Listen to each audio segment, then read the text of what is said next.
Hey, what's up everybody? Ben Cohen at Wing Chun DC. This is Justin here.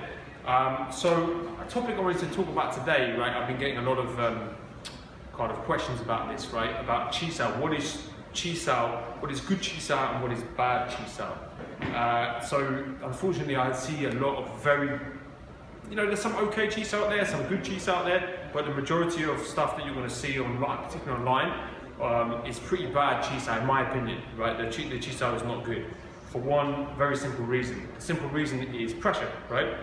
That if there is no pressure when you do Chi Sao, so if we stand facing each other, right? Oftentimes you'll see this in Wing Chun. You'll get two people just standing here like this, and they'll move hands like that. So they do it really quickly as well, like this, okay? And then they'll and then they go and they'll start to do their attacks, right? They'll go through a series of set attacks. They break Chi Sao up into sections, and one hand goes here, then packs out, and punch over the top. Like in my opinion, what you're training someone to do is training them to be passive. Okay, you're training them to It's very unrealistic because in a real fight, the structure, the pressure is immediate in a real fight. No one's going to stand there and offer you the hands like this. Okay. So really, if you come a bit closer to see the right, really what you're doing when you're fighting, right, is you're just trying to punch the other person in the face or push them back, right? And good Chi Sao, it really is more, it means sticky hands. My instructor always said it's actually sticky body, right? So that my body and his body are kind of like, through our arms are stuck together like this, right? But the pressure is always coming forward. Now, once you add the element of pressure into the situation, a lot of the stuff you see, all the fancy hand movements in Wing Chun, they don't work anymore, right? And unless you have a very, very solid understanding of structure and how you root to the floor, how which muscles are you using? Usually your abs are tight and everything else in your body is loose, and you're very well connected to the floor, right?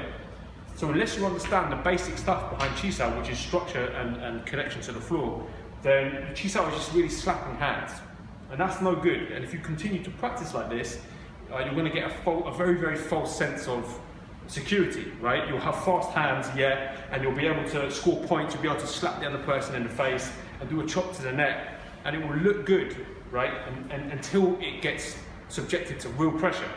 And once you subject it to real pressure, most of the time it will fall apart. So that's why, like, how I was trained and how I approach Wing Chun is you apply pressure immediately, okay?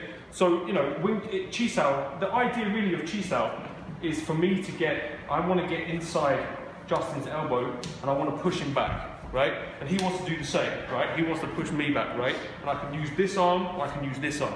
I can block a hand and do this and push him, right? So really, it's just a pushing match, right? Obviously, in reality, it's not a push, it's a punch, right? You want to punch hard, but you can't train like that. You have to train using, you've got to protect your training partner. So if you can push the other person back, it can be a pretty gentle push, as in it won't look like much, but you'll see the other person's structure move, right? That is a sign of good Chi Sao, right? If you see one person controlling the other person's body structure, okay? So when we're doing Chi Sao, I'm not going to stand here and do this because Justin is just going to go in and I'm going to get crushed like this, right? So I have to be, when we approach it, right, we have to be ready to go, right? So the Chi Sao is I'm continuously putting pressure on Justin, like this, forward there, okay? I'm controlling his structure, and his job is to stop me from controlling his structure, all right? So if Justin attacks me, right, he starts to push me back, right? I have to be able to push me, right? I have to try to stop him from pushing me, right? Oh, there, okay? Push hard, right? Really try to, right? I have to control through my hands, adhering to Wing Chun principles, right? Which is to control his structure. There. That's how good Wing Chun should work. Once you've learned to do that, that's when the punches come, right? The punches come after you've learned to control the structure. So if you try to punch before you control structure, it will just be this. It will just be slaps like this, which won't really hurt anybody. Okay? A Wing Chun punch is hard. There. Okay? Boom! It's nasty, and you can't practice it. I can't practice it in Justin's face, right? As much as I want it, right? Makes sense, okay? So that's the difference between good Chi Sao and bad Chi Sao. Bad Chi Sao is going to make fraudulent martial artists, right? It's going to make fake martial artists who don't really understand how to fight or handle pressure. Any questions, leave them below. Happy to answer. Thank you. Thanks, John.